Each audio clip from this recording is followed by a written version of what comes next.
Е така. Приготовление за Никулден. Хващаме животното и го увиваме в алуминий. Закланото животно. Рибата, дене. Рибата ще я приготвяме, покрита с какво ли не. С юрган от зеленчуци, лимони, лукове и така нататък. По старинна черноморска рецепта. Е така се приготвя в алуминий и след малко ще потъне във фурната. Тихоокеански памук по-български.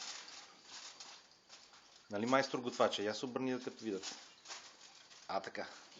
После като го фърлиш през врата, да кажеш, добре, това път. Сега няма до там да се стига.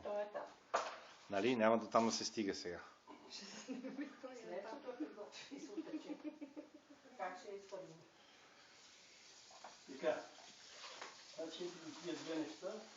Сега понеже